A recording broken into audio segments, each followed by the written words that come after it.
جب اللہ تعالیٰ کسی قوم کو عزت دینا چاہتا ہے،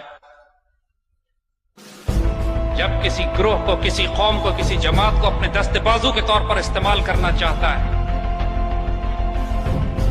تو اس کی سب سے بڑی نشانی یہ ہوتی ہے کہ اس میں ایک جماعت کو پیدا کرتا ہے، ایک گروہ کو پیدا کرتا ہے جس کی اذانوں سے شبستان وجود، پوری کائنات فرش سے عرش تک لرزنے لگتی ہے۔ وہ ایک نئی سحر کا آغاز کرتے ہیں، ایک نئی صبح کو طلوع کرتے ہیں، وہ صاحب جلال و جمال ہوتے ہیں، نرم دم گفتگو ہوتے ہیں، گرم دم جستجو ہوتے ہیں، رزم ہو یا بزم ہو، وہ پاک دل و پاک باز ہوتے ہیں۔ وہ جماعت حلقہ یاروں میں ریشم کی طرح نرم ہوتی ہے، رزم حق و باطل ہو تو وہ فولاد کی طرح ہوتی ہے۔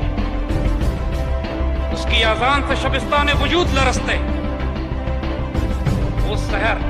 جس سے لرزتا ہے شبستان وجود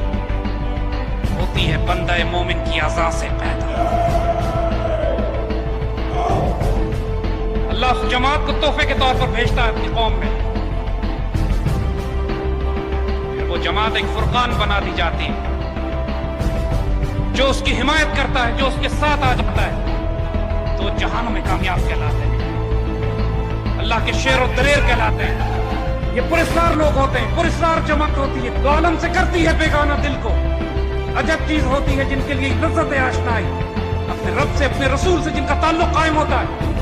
پھر وہ کائنات میں کسی چیز کو خاطر میں نہیں لاتے۔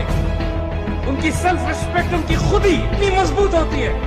کہ زمین سے لے کے عرش تک، زمین و آسمان، کرسی و عرش،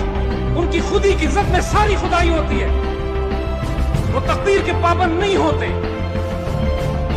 وہ احکام الہی کے پابند ہوتے، وہ اللہ سے تقدیر کا شکوہ نہیں کرتے، اس لیے کہ وہ خود تقدیر یزدہ ہوتے۔ اللہ جس قوم کو عروج دینا چاہتا ہے اس میں ایسی جماعت کو پیدا کرتا ہے،